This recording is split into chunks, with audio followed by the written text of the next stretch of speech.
Bom, gente, do enunciado 20 em diante, nós vamos ter aí o principal ponto dos enunciados, tá?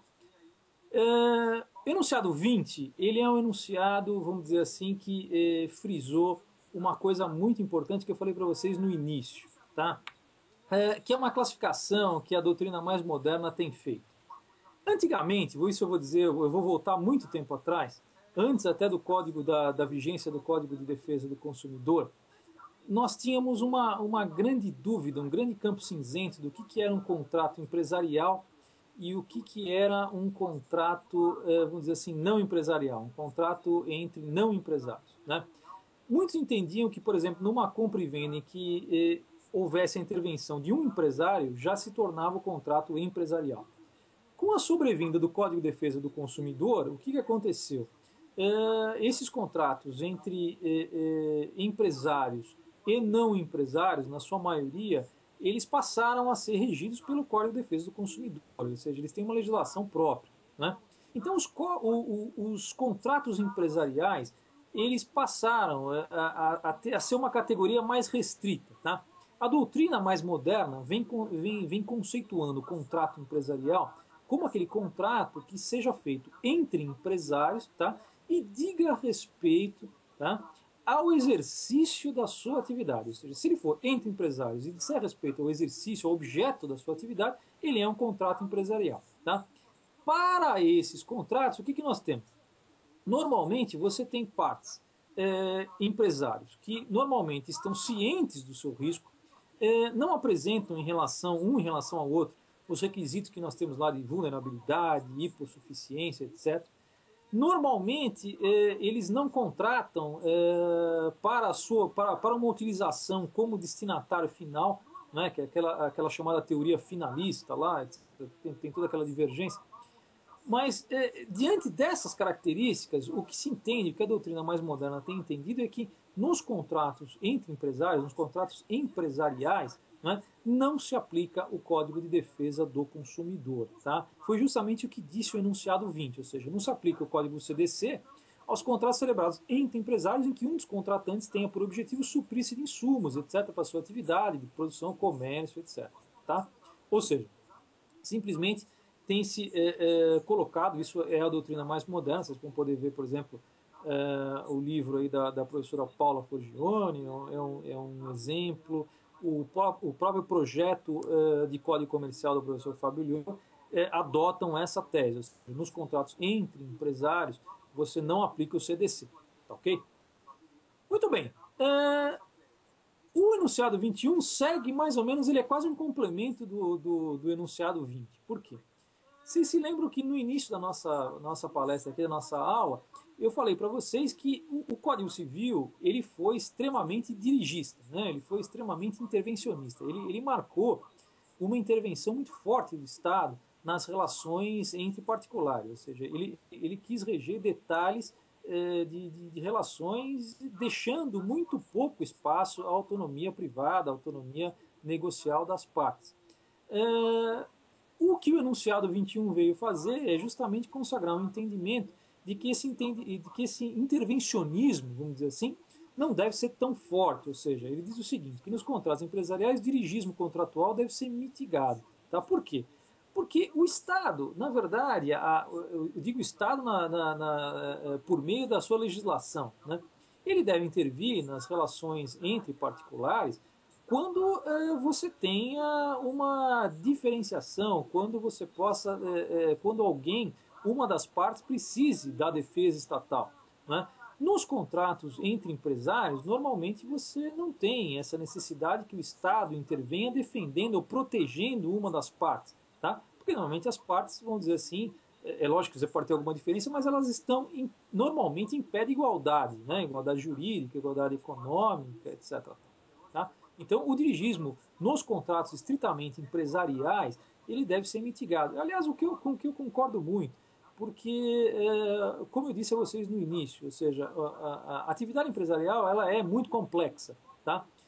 Você querer fixar alguns requisitos, alguns modelos que se adaptem a todo tipo de negociação, a todo tipo de contrato, vamos dizer assim, estar fadado ao insucesso, tá? Porque a complexidade é tamanha que, nesse caso, as partes, vamos dizer assim, que são muito melhor, elas são melhores juízes para os seus interesses do que o Estado, tá ok? Muito bem. Vamos seguir então. O enunciado 22 diz o seguinte, gente, é muito fácil de se entender. Eu só vou levantar uma pequena dúvida em relação a esse enunciado 22. O enunciado 22 diz o seguinte: não se presume solidariedade passiva, tá, pelo simples fato de duas ou mais pessoas jurídicas integrarem o mesmo grupo econômico. Tá? Bom, isso é um tanto, vamos dizer assim, um tanto tranquilo da gente entender. Vocês sabem que a solidariedade, lá, o artigo 265 do Código Civil, ela resulta da lei ou da vontade das partes, em princípio. Tá? A solidariedade você não presume. Tá? E simplesmente o fato de duas pessoas jurídicas, duas sociedades, participarem do mesmo grupo econômico não é suficiente para a gente presumir solidariedade. A única dúvida que eu coloco em relação a esse enunciado é simplesmente o seguinte: se vocês forem ver normalmente os nossos manuais lá de direito empresarial, direito comercial, um dos princípios básicos do direito comercial, e isso a própria doutrina diz que é uma distinção entre o direito civil e o direito empresarial, é que no direito empresarial nós temos o que se chama de solidariedade presumida, né? Ou seja, nas obrigações que se conceituem como empresariais, nós presumiríamos a solidariedade. Isso são vários doutrinadores que preconizam essa solução. Aliás, se vocês forem ver, esse princípio ele é muito adotado quando nós tratamos de títulos de crédito, por exemplo. Nos títulos de crédito, nós temos como regra as obrigações solidárias. As obrigações dos diversos coobrigados nos títulos de crédito, elas são solidárias. Tá? O que a gente pode dizer, então? Esse enunciado, em princípio, tá? Muito embora eu não diga que ele esteja propriamente incorreto, mas ele, vamos dizer assim, abriu uma exceção a um princípio básico do direito empresarial, tá? Ou seja, aquele princípio da solidariedade presumida, ok? Muito bem, vamos então passar. Enunciados, gente, 23 e 24, tá? O enunciado 23 vai também naquela mesma linha, tá? Ou seja, de proporcionar maior autonomia às partes para que elas possam dizer quais são os motivos ou as cláusulas que vão ensejar que elas façam uma revisão do contrato ou que elas venham a pactuar os requisitos particulares que vão ensejar a resolução dos contratos, né? Ou seja, as partes podem, por exemplo, pactuar cláusulas, tá, e que em determinadas circunstâncias que não estão previstas na lei, tá, vai haver a revisão do contrato ou vai haver a resolução do contrato. Tá? Inclusive, uma das grandes dúvidas, eu só vou citar isso aqui muito de passagem, não sei se vocês se recordam, uma das grandes dúvidas doutrinárias, até jurisprudenciais, uma grande discussão a respeito dessas cláusulas de resolução, é a chamada cláusula de resolução por falência. Ou seja, muitas vezes as partes dizem, prevêem em um contrato uma cláusula que diz o seguinte: olha, no caso de falência, tá, de uma das partes, o contrato estará imediatamente resolvido. Tá? Aí uma divergência muito grande se é possível haver essa cláusula de resolução por falência. Existem doutrinadores que, vamos dizer assim, argumentam muito bem nesse sentido, que falam que é possível, nada obsta que as partes pactuem essa cláusula de resolução por falência. Outros doutrinadores dizem que essa cláusula não seria possível porque caberia ao administrador judicial dizer, no caso de falência, se dá ou não cumprimento a esse contrato, desde que seja vantajoso à massa falida. Fica aí apenas essa menção, tá? Só para a gente ilustrar essa questão das cláusulas de resolução de contrato. Tá? O que o enunciado 23 falou justamente foi ele deixou amplamente livre as partes pactuarem essas cláusulas. Ok? Muito bem. O enunciado 24 diz respeito a contratos coligados. Gente, o que são contratos coligados? Eu vou dar uma definição bem simples para a gente entender o que seja uma coligação contratual. Às vezes, na nossa vida prática, as partes decidem fazer uma operação econômica que é uma operação econômica, vamos dizer assim, única, uma operação una, tá? Que, na verdade, uma depende da outra vamos dizer assim, é um todo econômico único. Mas para fazer essa operação econômica, elas têm que lançar mão, elas têm que utilizar mais de uma forma contratual, tá? Vamos imaginar o seguinte, vamos imaginar alguns exemplos. Vamos imaginar a venda, por exemplo, de um determinado bem acompanhada de um seguro. Muitas vezes você tem a venda desacompanhada do seguro não é interessante para nenhuma das partes, num determinado caso concreto. Ou seja, na verdade elas querem apenas uma operação econômica, é um todo econômico, né? Mas para ter esse todo econômico, a formalidade jurídica que elas adotam se dá de modo a realizar mais de um contrato. Então, por exemplo, uma compra e venda é um contrato seguro. Tá? Contratos, eles são, vamos dizer assim, juridicamente, eles são contratos separados, tá?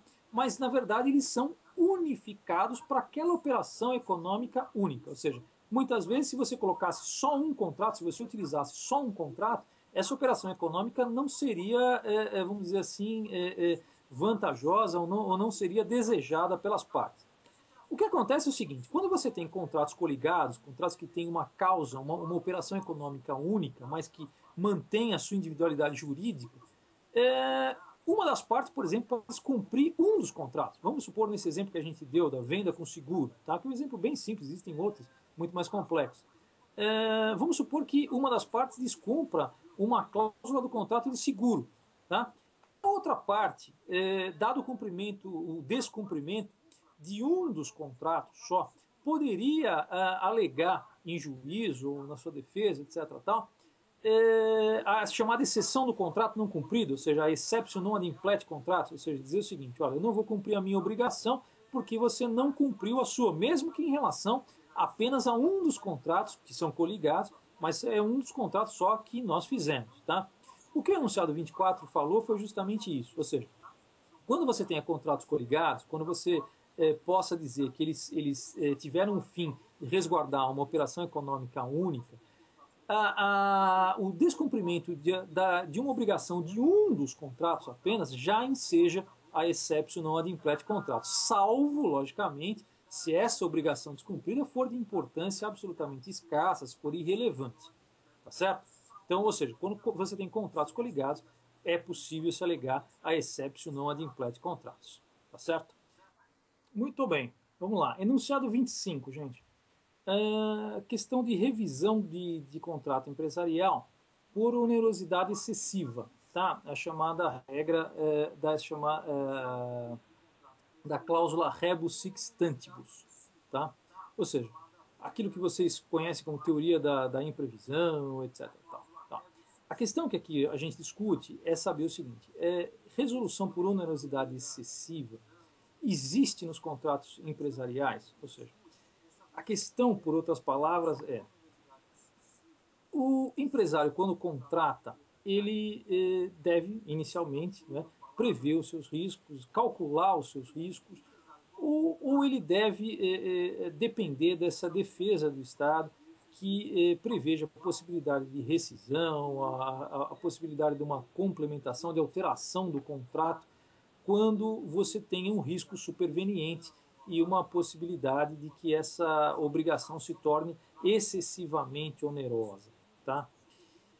O entendimento também da doutrina mais recente tem sido o seguinte, olha, quando o contrato é empresarial, a onerosidade excessiva, muito embora, vamos dizer assim, como regra, tá? A gente vai ver uma exceção até num outro enunciado depois, que são o caso dos derivativos, como regra, ela deve ser interpretada restritivamente, ou seja, em princípio ela não é admissível, tá? Porque o Estado não deve, vamos dizer assim, dar guarida ao Estado, que digo aqui, o Estado juiz, não é? O Poder Judiciário, não deve dar guarida a um cálculo de risco, vamos dizer assim, em princípio mal feito pelo empresário, ou seja, se o empresário não calculou direito os riscos, ele não pode, em princípio, se socorrer do judiciário para que o contrato seja rescindido ou o contrato seja modificado de qualquer forma. Esse entendimento vem justamente pelo fato de que se o Estado tutelasse todas as relações envolvendo os contratos empresariais e minimizasse, mitigasse o risco aplicando a teoria da onerosidade excessiva, ele estaria, primeiro, transferindo riscos de um empresário para o outro. Tá? E, por outro lado, também, ele acabaria, por última análise, né, na aplicação irrestrita disso, ele acabaria criando o que se chama de capitalismo sem risco, ou seja, quem empreende tem que assumir risco e tem que calcular bem os seus riscos. Tá? Como você tem o retorno empresarial, o retorno da atividade empresarial, você tem também a assunção de riscos. Tá? Por isso que a teoria da onerosidade excessiva, etc., tal, ela é aplicada excepcionalmente aos contratos empresariais. Tá? Foi isso que disse o enunciado 25, tá certo? Muito bem. Bom, como eu falei para vocês, nós vamos analisar conjuntamente o enunciado 29 e o enunciado 26. Os dois dizem respeito à chamada função social do contrato.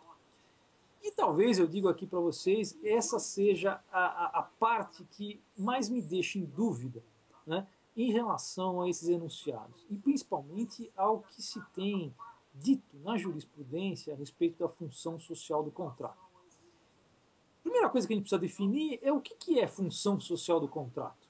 Né?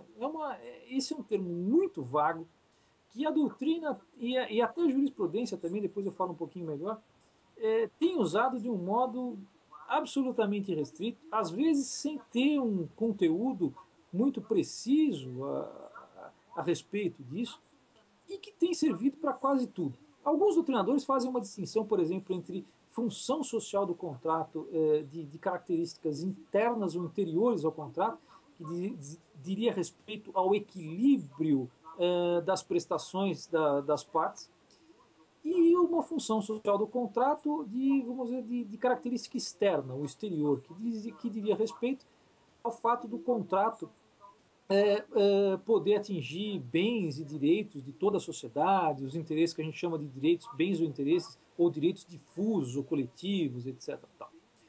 Bom, na jurisprudência, se vocês pesquisarem, se vocês tiverem a curiosidade de pesquisar a jurisprudência do STJ a respeito de função social do contrato, vocês vão ver que ela tem sido empregada com as mais variadas, com os mais variados conteúdos. Ela tem servido ora para anular o contrato, ora para rescindir, ora se define de um jeito, ora se define de outro. Ou seja, é uma insegurança que se tem feito com essa questão, que às vezes a gente acha muito. Acabou ficando um pouco popular se falar em função social, não que eu seja contra, provavelmente dito, mas esse vocábulo sem muito conteúdo, ele acabou ficando tão popular que simplesmente a nossa doutrina, a nossa jurisprudência tem empregado com a maior facilidade, sem saber muito o que é, sem saber muito qual é realmente o conteúdo dessa função social do contrato. Não é que o contrato vai dizer que ele realmente respeita a função social ou não respeita a função social. Né?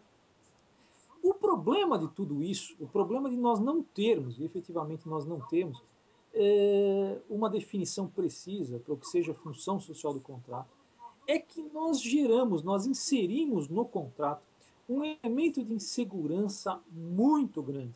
Tá? E como eu disse para vocês no decorrer aí da nossa aula, quando você coloca insegurança em relação econômicas, e as relações empresariais são relações econômicas, você acaba provocando o seguinte: ou você desincentiva que essas relações econômicas ocorram, porque elas ficam muito custosas, ou você acaba incentivando um aumento do custo dessas relações, porque quando você tem insegurança, né, quando você tem um maior risco, maior é o custo de você contratar.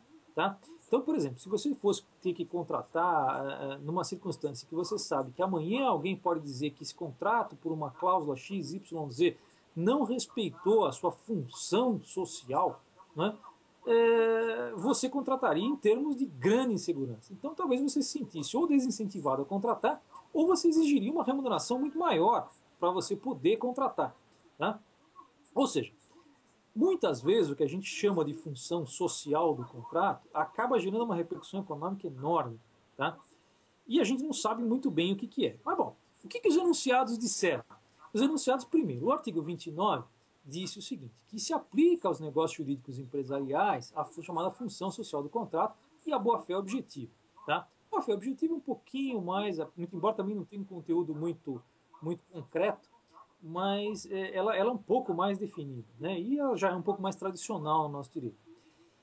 A segunda questão, o enunciado, isso foi o enunciado 29 que eu disse até aqui, o enunciado 26 adotou simplesmente uma das vertentes do que a doutrina normalmente costuma dizer como função social do contrato. Ele diz que o contrato cumpre a função social quando não acarrete prejuízo a direitos difusos, coletivos, etc. Tal. Bom, como eu disse a vocês, um grande problema a gente colocar a função social do contrato. Atentem para o seguinte, obviamente, o contrato, tradicionalmente no nosso direito, o contrato, a relação privada, o contrato entre partes, obviamente que ele não pode ferir normas de ordem pública. Tá? Por exemplo, não contratar a respeito de um objeto que seja definido como crime, por exemplo. Eu não posso contratar, por exemplo, sob herança de pessoa viva. Eu não posso contratar sobre vários tópicos. Tá? Mas essas normas, as normas de ordem público que se tinha na nossa doutrina tradicional, eram normas bem definidas. Ou seja, quando você não pode contratar com objeto criminoso, você sabe exatamente o que é. Agora, o que é um direito difuso, o que é um direito coletivo? Nem sempre eles estão muito explícitos, vamos dizer assim, nem sempre eles têm um conteúdo muito certo. Tá? O resultado, como eu falei para vocês, é a geração de grande insegurança jurídica. Uma das possibilidades, né, obviamente, se nós quisermos manter essa questão da função social do contrato, etc., tal, é adotar o que fez o projeto de Código Comercial, vamos dizer assim, ameniza essa questão da função social do contrato. O que ele faz? Ele diz o seguinte, se amanhã um contrato houver uma demanda em juízo e se alegue que a função social do contrato foi descumprida, vamos supor que uma das partes alegue que o contrato fere a função social, ou que o Ministério Público amanhã venha dizer, defendendo interesses difusos e coletivos, que o contrato fere a sua função social, a parte atingida, né, a parte demandada por essa questão da função social, teria a possibilidade de, em defesa, né, adequar esse contrato ao que diz o conteúdo desse direito difuso e coletivo em defesa, sem que com esse comportamento venha incidir em qualquer ônus, ou seja, ele poderia fazer a adequação desse contrato em juízo quando demandado, né, sem incidir em ônus de sucumbência ou em outros ônus, ou seja, isso, vamos dizer assim, mitiga ou minimiza eventualmente essa insegurança jurídica que se coloca na função social do contrato, tá? Que é muito bonito da gente ver, da gente estudar doutrinariamente, etc. Tal, mas nas relações práticas, nas relações empresariais comuns, causa um grande problema, tá? Um grande problema econômico. Muito bem. Vamos lá. Enunciado 27, gente, diz respeito a, vamos dizer assim, a conferência de informações, tá? Como vocês sabem, para que as partes cheguem à finalização de um contrato, elas precisam ter uma fase negocial, tá? Elas precisam trocar, muitas vezes, informações, etc. A grande questão que fica é a seguinte, se uma das partes, por exemplo, não revelar informações para outra parte durante esse processo de negociação, qual é a consequência disso? Tá? A gente poderia até pensar até num dolo omissivo, naquilo que a gente estuda lá em direito civil, algo do gênero. Tá? O problema, na verdade, é o seguinte, muitas vezes, e isso também eu vou recorrer mais uma vez às consequências econômicas, porque é muito importante a gente ver isso, porque o direito não é um campo isolado, né? O que realmente acontece é que quando você obriga as partes a revelarem todas as informações que elas tenham a respeito de um objeto contratual, você acaba, primeiro, estimulando que a outra parte, para quem essas informações foram reveladas, possa ter um comportamento que nós chamamos de comportamento oportunista. Tá? Ou seja, imagine que a parte entre numa negociação sabendo que a outra vai ser obrigada a revelar tudo a respeito do negócio dela, do contrato que você está fazendo. Principalmente imagine, por exemplo, um contrato em que você vai ter uma alienação de sociedade, uma alienação de estabelecimento, etc. Tal, tá? Uma das partes poderia entrar num negócio desse, sabendo que a outra teria que revelar toda e qualquer informação, e oportunisticamente abandonar o contrato, ou depois de realizado o contrato, pedir a sua rescisão, a sua anulação, dizendo que a outra parte não revelou todas as informações especificamente para ele. O outro problema que geraria essa obrigação de revelar toda e qualquer informação seria que, quando você tem que revelar, quando você tem que tornar as informações públicas e, portanto, utilizáveis por qualquer pessoa, você muitas vezes perderia o incentivo para adquirir essa informação. Porque quando a pessoa não pode, vamos dizer assim, qualquer pessoa, eu digo, quando a pessoa não pode usufruir de um bem, não é? Ela, na verdade, acaba por não ter incentivo nem para adquirir ou para produzir este bem. Né? Quando ela não pode usufruir, você não tem incentivo para lá no início adquirir ou produzir. Tá? Então você poderia gerar um problema muito sério de desincentivo. Tá? O que esse enunciado 27 veio a dizer foi justamente uma defesa dessa razoabilidade em não revelar algumas informações, tá, num processo negocial. Ou seja, ele disse que não se presume a violação da boa-fé objetiva se o empresário, durante as negociações do contrato, preservar o segredo de empresa ou administrar a prestação de informações reservadas, confidenciais ou estratégicas com o objetivo de não colocar em risco a competitividade da sua empresa. Tá? Aliás, essa questão da competitividade é muito importante, tá? Justamente por aquilo que eu falei das questões de comportamento oportunista. Tá? Porque se você tivesse que revelar todas as informações, inclusive confidenciais, no processo de negociação, tá? Você poderia justamente possibilitar a parte contrária fazer até utilizar essas informações como forma de concorrência desleal. Tá bom? Vamos lá. Bom, outra questão muito importante, o enunciado 28, gente. Rescisão, tá? Ou anulação, melhor, de contratos empresariais pelo Instituto da Lesão. Tá? A lesão, definindo de modo bem simples, vocês sabem que é aquela possibilidade, lá, aquele vício do ato jurídico, que possibilita a anulação desse ato jurídico por circunstâncias em que haja uma desproporcionalidade derivada da inexperiência ou da necessidade de contratar, né, de uma das partes. O problema que ficou, justamente, que se colocou, é falar o seguinte, é saber se esse Instituto da Lesão ele se aplica aos contratos empresariais como ele se aplicaria a outros atos jurídicos. Né? O problema que se coloca aí é saber o seguinte, nós poderíamos colocar que o empresário, a sociedade empresária, nas suas relações negociais, nos seus contratos, pudesse, em algum caso, atuar com inexperiência, nós poderíamos presumir ou dizer que ele atua de modo, vamos dizer assim, inexperiente, ou que ele não conhecesse o seu ramo profissional, ou não tivesse condições de conhecer aquelas condições em que ele contrata? Em princípio, não. Tá? Ou seja, é muito difícil você, em sã consciência, admitir que um empresário que vamos dizer assim, se coloca no ramo negocial vá atuar com inexperiência, tá? De modo a possibilitar a aplicação do Instituto da Lesão. Tá? Veja que esse enunciado não é nenhuma novidade no nosso direito. Tá?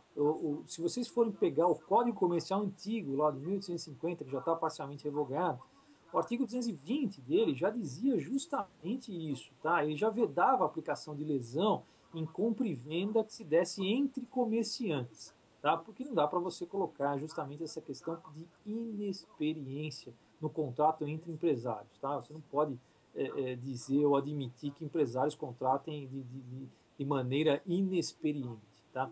A questão que nós poderíamos colocar é se seria cabível a lesão no caso de necessidade de contratação. Tá? Em princípio, o enunciado não fala isso. Tá? E eu acho que, em princípio, também não se deve aplicar lesão a contrato empresarial, mesmo que nessa questão de necessidade. Por quê? Mais uma vez, eu vou recorrer a uma questão econômica. Tá?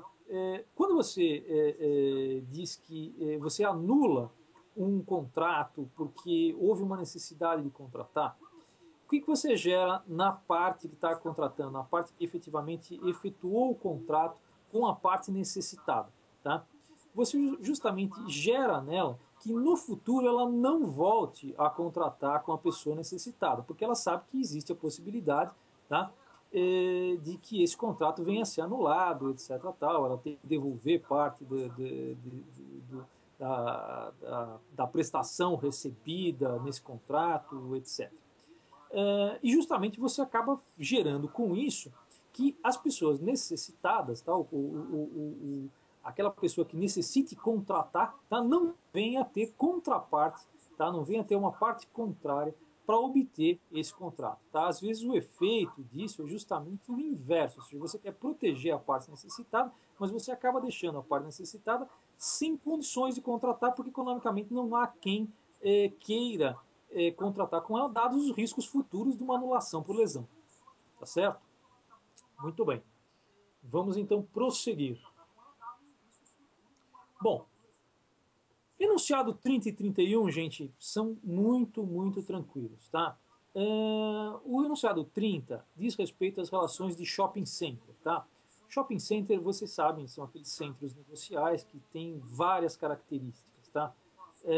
Primeira característica, a característica mais básica do shopping center é que ele é um centro negocial em que existe um mix de lojas, né? Um mix de atividades empresariais, de forma que você, em um determinado centro, você encontre a satisfação de várias necessidades dos consumidores. Tá? E também, além disso, você tem disposições de lojas em determinados locais, você tem disposições muitas vezes que evitem concorrência entre vários lojistas, etc. Tá? Bom, a questão que existe é o seguinte: muitos dos contratos de shopping center, né, principalmente os contratos de locação, eles têm as prestações que o lojista paga à administração do shopping center, ou ao responsável por essa administração, elas são definidas como parte da lucratividade desse lojista, parte da lucratividade desse empresário.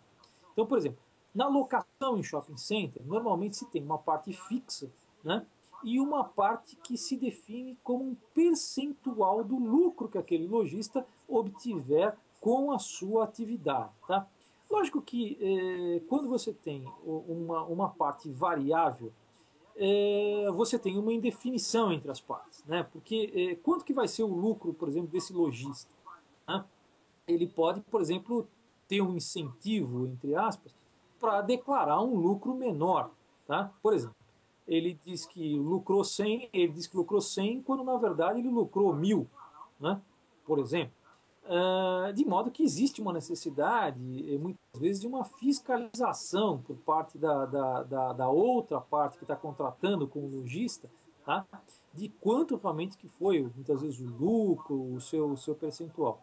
A questão que se colocava era justamente isso, ou seja, essa fiscalização da parte contrária sobre o lojista de shopping, nos contratos de shopping center, ela viola um direito do lojista, etc. Tal. O enunciado 30, muito embora tenha feito de forma genérica, ele falou justamente isso, ou seja, que nos contratos de shopping center, a cláusula de fiscalização das contas do lojista é justificada, tá?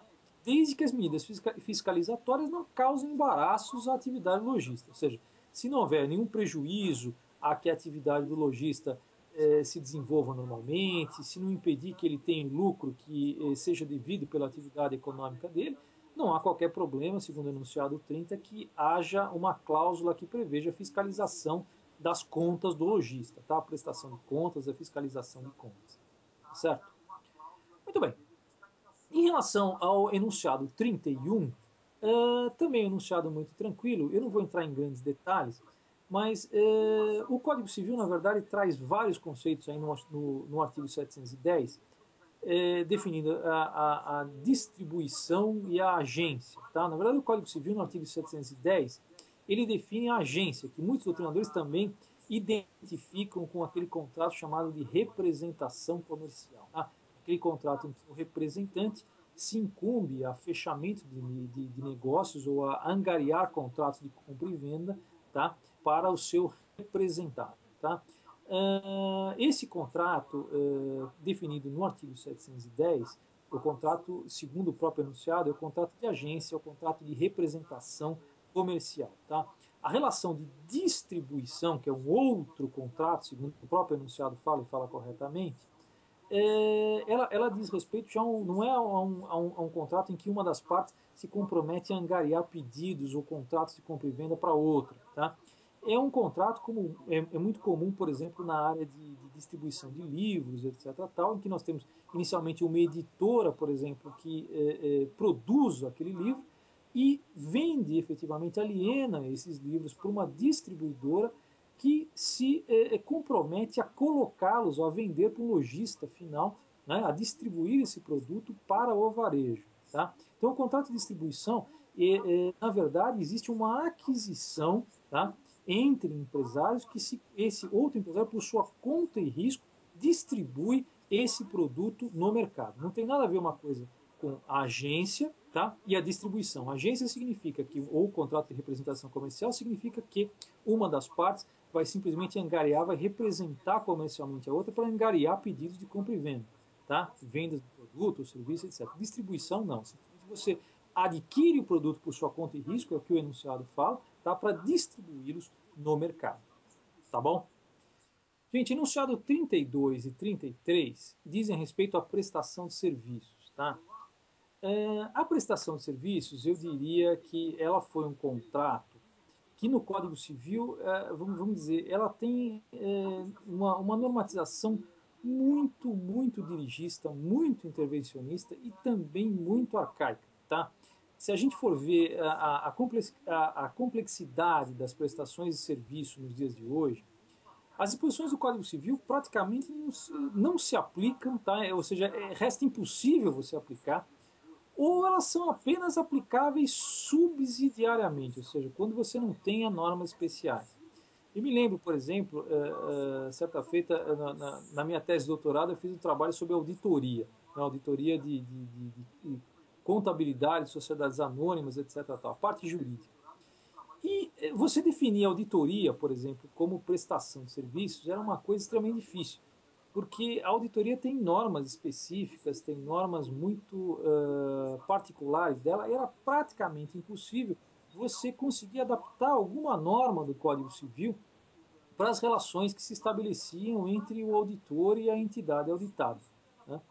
E isso acontece muito na prática. Por exemplo, um exemplo claro disso, tá, foi o estabelecimento pelo Código Civil de um prazo para prestação de serviço. Ou seja, ele disse o seguinte: se as partes quiserem contratar uma prestação de serviço por um prazo determinado, elas ficam limitadas a um período máximo, tá, de 4 anos. Tá? Ou seja, você veja o seguinte: o que você tem?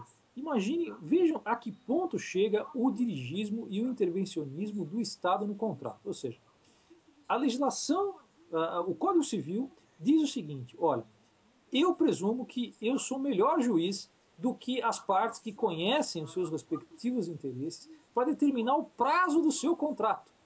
É algo que, sinceramente, eu entendo do mais absoluto absurdo.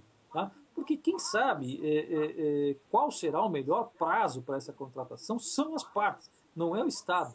Né? De modo que o que a gente tem que entender realmente, e o que fez o enunciado 32, foi justamente entender que nas prestações de serviço, as partes podem sim pactuar prazos diferentes, até maiores do que o prazo de 4 anos. Tá? Elas é quem tem que saber dos seus interesses. Essa regra do Código Civil de que a prestação de serviço só pode ser feita por 4 anos deve ser entendida como subsidiária, ou seja, quando as partes não dispuserem a respeito do prazo, se aplica esse prazo, na verdade, o Código até admite se o prazo for indeterminado, né?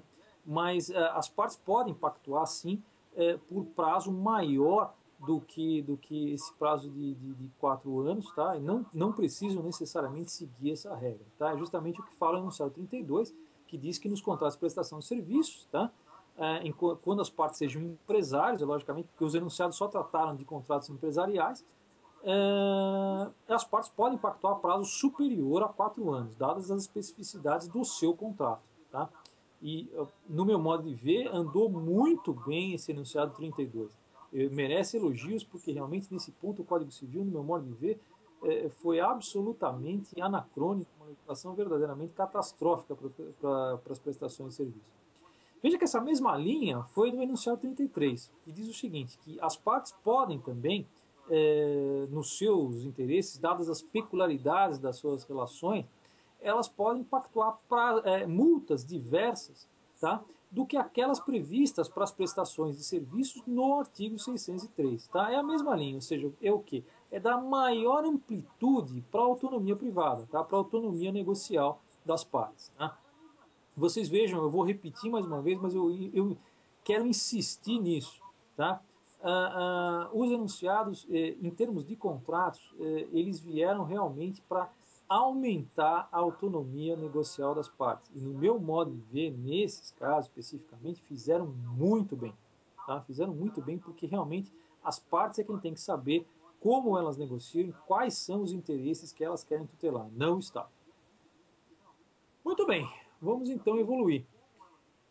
Outro tipo de contrato que realmente sofre um problema de aplicação prática, a normatização do Código Civil sofre um problema de aplicação prática muito grande, é o chamado contrato de empreitada. Tá? A gente muitas vezes, veja, a gente estuda esses contratos no Código Civil sem dar uma olhada, né? sem saber muitas vezes como é que se dá a aplicação desses contratos, como é que ocorrem esses contratos na prática. Tá? E se vocês forem para a prática, sejam as prestações de serviços, sejam as empreitadas, as disposições negociais estão muito longe do que fala o Código Civil. Tá? Não estão nem um pouquinho próximas disso. Tá? Isso justamente gerou esse enunciado 34. Fala, a não ser em relação às garantias, né, as garantias ou a responsabilidade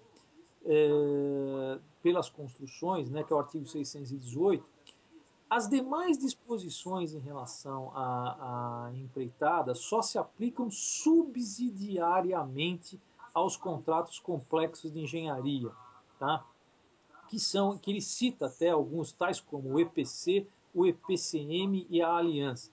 Vocês vejam como eu estou dizendo que esses contratos, na prática, estão muito longe do que pergunta, às vezes, o concurso, ou do que diz o Código Civil, porque as necessidades das partes no mercado são muito diferentes do que diz a lei. Tá? Mas vamos explicar o que são esses contratos. Esses contratos, o EPC, o EPCM, a aliança, eles são espécies de empreitadas. O EPC significa essa sigla, tá? Para quem quiser anotar, é uma sigla, na verdade, que tem um significado em inglês. O EPC significa Engineering, tá? O P significa Procurement, Engineering é a construção. Procurement significa aquisição de materiais, tá? E o C é o Construction, né? Construção. Ou seja, no EPC simplesmente se tem uma empreitada no qual o proprietário, o dono da obra, o responsável pela obra, designa ou contrata um empreiteiro para que ele faça toda a atividade de engenharia, aquisição de materiais e construção. Tá? Esse é o EPC. Tá? O EPCM, na verdade, é Engineering, Procurement, Construction, Management. Ou seja, a contratação, na verdade, do empreiteiro, normalmente nesse contrato de EPCM, ela não se dá para que o empreiteiro construa exatamente, mas para que ele gerencie uma outra pessoa ainda que vai efetuar a construção. Ou seja, é um contrato quase, nós podemos dizer assim, muito grosso modo, que é um contrato de gerenciamento de construção. Tá certo? É um contrato que o dono da obra contrata alguém para gerenciar a sua construção. E o contrato de aliança, que é o final, o último deles, a gente tem um contrato em que ambas as partes, tanto o dono da obra quanto o empreiteiro contratado, eles dividem entre eles os riscos de construírem conjuntamente, tá? Eles fazem uma atividade conjunta, ambos, tá? De empreitada. Então, eles dividem os riscos dessa contratação que eles realizam em comum, eles realizam ambos essa empreitada, tá certo? Muito bem, vamos prosseguir então. Bom, gente, para a gente verificar, o enunciado 35 é um enunciado que diz respeito aos derivativos. Você já ouviu falar em derivativos? Quantos de vocês já ouviram falar nessa palavra derivativos? Bom, a primeira coisa que a gente precisa explicar nesse enunciado é saber o que são derivativos. Tá? Derivativos, na verdade, são instrumentos usualmente negociados nas bolsas de valores. Tá? Por que eles chamam derivativos? Porque eles são instrumentos financeiros cujo preço, tá, depende de outros ativos, ou seja, ele deriva do preço de outros ativos. Tá certo? Então, por exemplo, vamos imaginar que eu tenha um contrato básico lá de derivativo. Tá? As opções de compra de ações. Tá? O que é uma opção de compra de ação? É um contrato pelo qual uma das partes tem a opção, tem o direito, né, de adquirir por um determinado preço uma ação de outra parte. Tá?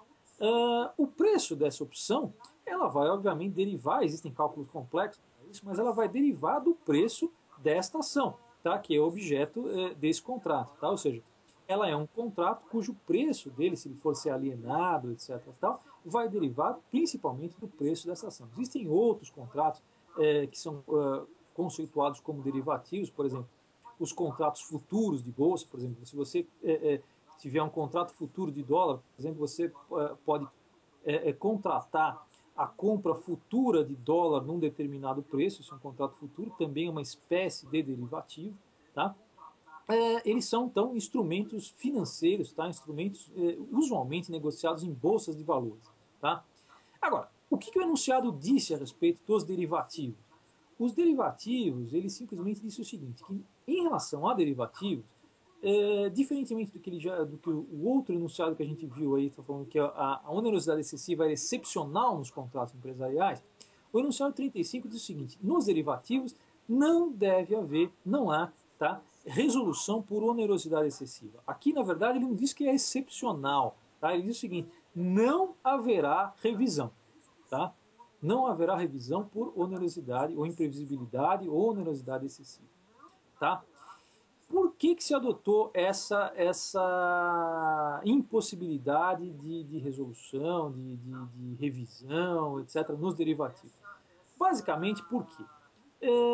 Nos derivativos, primeira coisa, se você tem resolução, se você tem revisão, você causa normalmente um risco enorme para o próprio mercado. Se o judiciário intervém, por exemplo, dizendo que um contrato futuro de dólar vai ter que ser modificado o preço do dólar que foi marcado ali, etc. Tal, ele causa não só um prejuízo muitas vezes para as partes que negociaram esse contrato, mas para todo o mercado, né? Muitas vezes que depende, são estruturas muito vinculadas no mercado de bolsa, muitas vezes outras partes, às vezes boa parcela do mercado de negociação desses produtos, depende daquele risco assumido no contrato. Tá? Muitas vezes também esses contratos, eles são, vamos dizer assim, eles são negociados em série, né? Existem vários contratos, vários derivativos, por exemplo, contratos futuros, etc., que são negociados de forma padronizada em série. Se você tem uma revisão por onerosidade excessiva, isso pode causar um verdadeiro caos no mercado. Tá? Outra coisa, quando você contrata um derivativo, esse tipo de operação de bolsa, você já deve saber que ele embute um risco. Tá? Você deve saber que não se deve contratar esse tipo de operação econômica quando você não está plenamente ciente desses riscos, tá? Principalmente quando nós falamos de contratos empresariais. Quando um empresário contrata esse tipo de operação econômica, tá? Ele deve ter absoluta ciência do risco que ele corre. Ou seja, se ele contratou, então, portanto, ele deve se entender que ele assumiu o risco e deve arcar com as suas consequências. Ok? Então, esse enunciado adotou uma posição muito clara de dizer o seguinte, não deve haver, não há revisão ou rescisão de contratos por onerosidade, etc., tal, ou por imprevisibilidade. Tá certo? Muito bem. Enunciado 36 não é assim tão importante, tá? Ele simplesmente define uma possibilidade que as partes existem, que tem no contrato de corretagem. O contrato de corretagem, vocês devem saber, ele é um tipo de contrato que simplesmente o corretor se incumbe de aproximação de outras duas partes. Né? Isso ocorre muito na nossa prática, por exemplo, na corretagem de imóveis, muitos até definem a corretagem de bolsa, etc. Tá? Na verdade, o corretor ele nada mais é do que um intermediário que aproxima as partes, né? E, na verdade, a obrigação dele, em princípio, seria conseguir o negócio, conseguir a realização do negócio, dada essa aproximação que ele faz das duas partes. Tá? Corretor, por exemplo, outro tipo de corretagem, corretagem de seguros, corretor de seguros, etc. Esse é um tipo de contrato de corretagem. A questão maior que se discutiu no enunciado 36 é simplesmente saber o seguinte: quando é devida a remuneração? Se houve uma corretagem feita entre empresários, tá? Na verdade, a remuneração do corretor vai ser feita quando ela simplesmente for celebrado o contrato, esse contrato tiver sucesso, vamos dizer assim, for efetivamente consumada a contratação, tá? Ou simplesmente que é chamada a mediação útil, né? Ou seja, houve realmente a celebração desse negócio, né? Ou simplesmente essa remuneração vai ser devida meramente pela aproximação, mesmo que o negócio não se consuma, né? O que disse o enunciado 36 foi possibilitar o seguinte: em princípio, o pagamento dessa comissão devida ao corretor, né, pela aproximação das partes, pode ser pactuado, pode ser condicionada à celebração efetiva do negócio, né, a chamada mediação útil. Né? Agora, e se o contrato for omisso? Na ausência, né, segundo o que diz o enunciado, na ausência de ajuste, etc., tal, de previsão contratual, deve ser analisado a caso concreto, né, à luz de boa-fé, etc., tal, sendo devida, em princípio, a comissão, desde que haja omissão do contrato, se o negócio, mesmo que não venha a se concretizar, por fato atribuível exclusivamente a uma das partes. Por exemplo, uma das partes, apesar de todo o trabalho feito pelo corretor, se descobriu, por exemplo, que ela tem um impedimento para fazer aquele contrato, ou efetivamente ela tenha desistido injustificadamente desse contrato, mesmo assim, aí para vedar o enriquecimento ilícito das partes que eventualmente não remunerassem todo o trabalho feito pelo corretor, na omissão, né, desse contrato, em dizer que só será devida a comissão se o negócio for fechado efetivamente, você pode, essa comissão pode ser exigível mesmo sem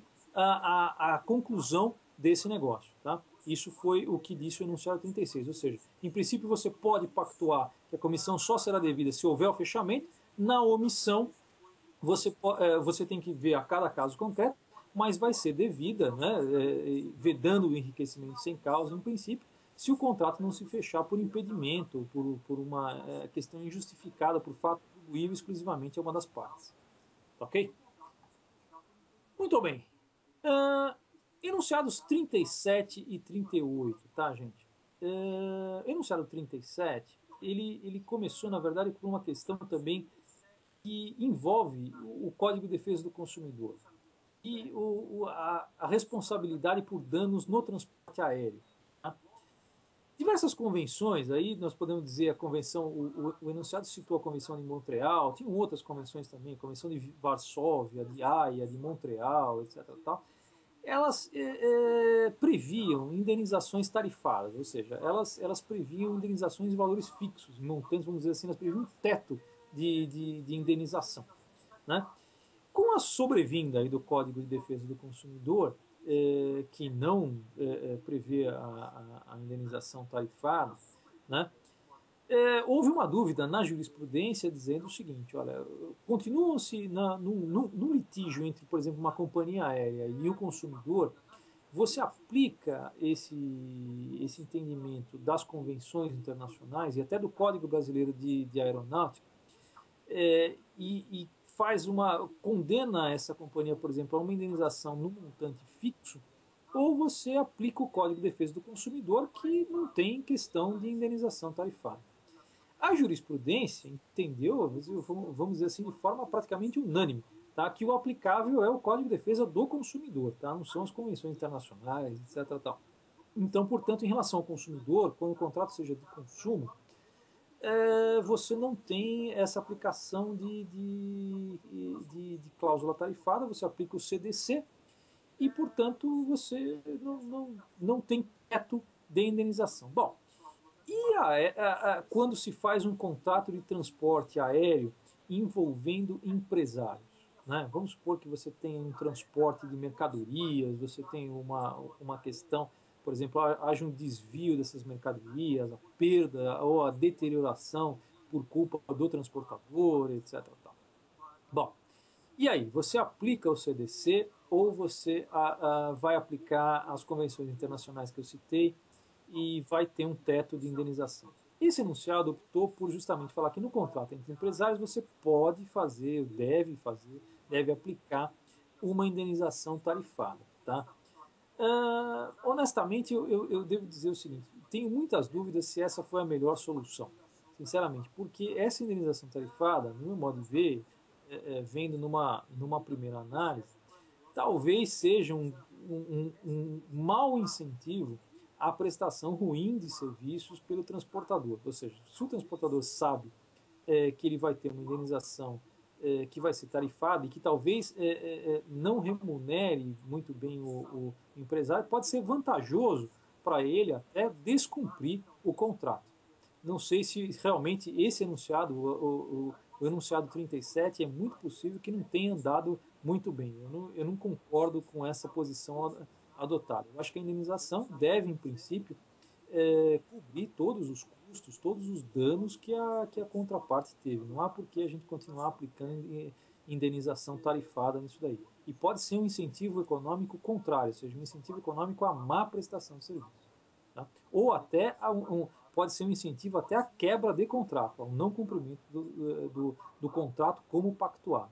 Mas foi essa a opção do enunciado. Devo dizer que, em princípio, eu não concordo com esse posicionamento, mas foi esse o posicionamento adotado.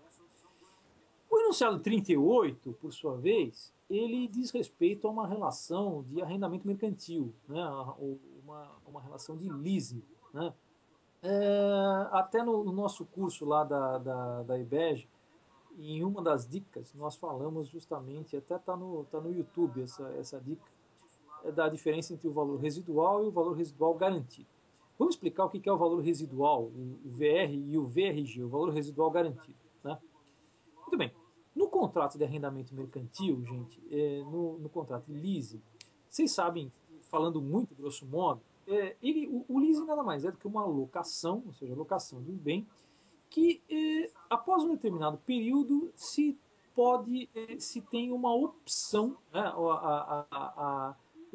o arrendatário pode ter a opção de adquirir o bem, ou seja, depois de um período de locação, ele pode ter uma opção de, no final dessa locação, adquirir esse bem. Ele tem a opção que a gente chama de opção de compra, ou seja, é uma locação de bens seguida de uma opção de compra. Tá? Se ele exercer a opção, né, ele acaba fazendo um contrato de compra e venda. Tá? Ou seja, o leasing ele é um contrato, vamos dizer, ele é um contrato complexo, ou seja, ele é um contrato que envolve locação de bens e, eventualmente, compra e venda dos bens. Tá?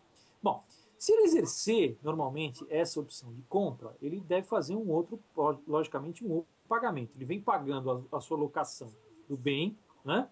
Se ele vier a exercer essa opção de compra, ele paga um valor subjacente, né, que não foi incluído normalmente nessas outras prestações, chamado de valor residual, ou seja, aquele valor que resta a pagar do bem, normalmente, né, que ele não pagou ainda, que não está amortizado pelas prestações anteriores, ele paga se exercer a opção de compra. Tá? Esse é o valor residual. Ocorre que, em alguns contratos de leasing, né, e, aliás, às vezes em grande parte deles, esse valor residual, ele acaba, existe uma cláusula no contrato que torna o valor residual garantido ou obrigatório. Tá? Ou seja, mesmo que a parte não exerça a sua opção de compra, ele acaba pagando o valor residual. Isso se faz de várias maneiras. Ou se inclui no preço das prestações, né, que ele vem pagando durante a fase de locação, se inclui já esse valor residual garantido, de modo que ele vai ter que pagar necessariamente esse valor residual, ou simplesmente se coloca como obrigatório, ou seja, mesmo que ele não exerça a opção de compra, ele tem que pagar ao final, né, esse valor residual de qualquer jeito. Isso se chama valor residual garantido. Existia uma grande, aí, foi objeto até de súmula do STJ, a questão se o valor residual garantido descaracterizava ou não o contrato de leasing, etc. Tal. Mas não vamos entrar nessa discussão agora. A questão que é a seguinte. Aqui nós vamos discutir o seguinte. Você tem o leasing, né? E muitas vezes existe uma inadimplência do arrendatário. O que faz o arrendador? Normalmente, no contrato de leasing, essa é uma das vantagens para o arrendador no contrato de leasing, ele tem a possibilidade de entrar em juízo com uma ação possessória, ou seja, ele tem a possibilidade de se reintegrar na posse desse bem, né? Agora, a questão, no caso de reintegração de posse, muitas vezes esse valor residual garantido ele já foi pago, né? E deve ser devolvido, porque houve a reintegração de posse do bem, não há razão para que você tenha, para que seja cobrado ainda o valor residual. E se foi cobrado, se foi pago já anteriormente, ele deve ser devolvido. Agora, como deve ser essa devolução? Deve simplesmente ser a devolução do valor residual garantido, das parcelas já pagas relativas ao valor residual garantido, ou essa devolução deve ser em dobro, tá? A jurisprudência do STJ já havia alguns acordos dizendo o seguinte, olha, a devolução é no valor simples, ou seja, no valor preciso do valor residual garantido já pago, tá? Não se tem que devolver em dobro, tá? O arrendador não vai precisar devolver em dobro, porque em princípio a mera reintegração de posse do bem, etc., não é uma cobrança de má fé, uma cobrança com dolo ou uma cobrança indevida, né?